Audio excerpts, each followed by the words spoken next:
My name is Gabe, and I'll be talking about Mount Nyiragongo as well as the background behind the eruption. Mount Nyiragongo is a mountain located in the Democratic Republic of the Congo on a divergent plate boundary where the African and Somali plates are pulling apart. Mount Nyiragongo is classified as a stratovolcano, but because of its location on a continental divergent plate boundary, it actually has low viscosity lava, unlike typical stratovolcanoes.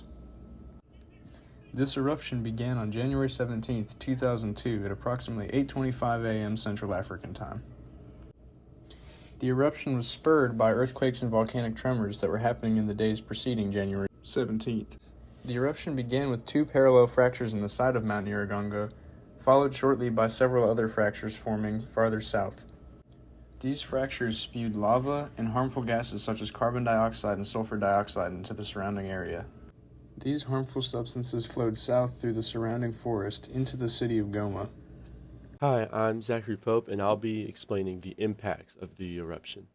Around 50% of the nearby city Goma was completely buried in lava, with a third of the city being completely destroyed.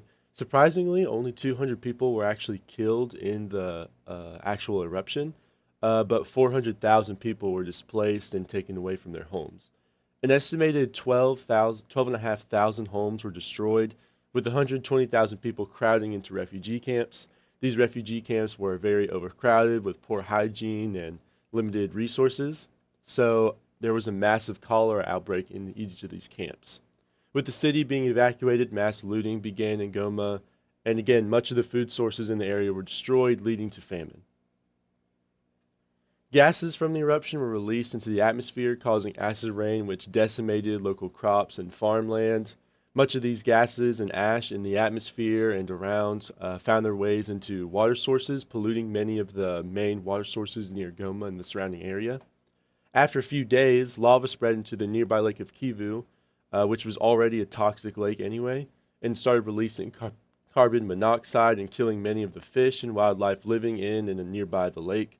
Still to this day, carbon monoxide remains a serious risk close to the lake and the volcano. Many major cracks and rifts were opened from seismic activity, which created huge fissures. So all four, major spheres of the Earth were affected by this eruption. My name is Bladen Goodman, and I will be presenting the post-eruption impact. Early warning signs of volcanic eruptions were placed in high-risk areas with evacuation routes for the locals. The International Federation of Red Cross and Red Crescent Societies also requested more funding for educational materials. Volcanologists now frequently check the carbon dioxide emissions from the volcano in Lake Kivu, specifically for lethal amounts of carbon dioxide. And an observatory has been created for the volcano to observe the lava if it were to rise.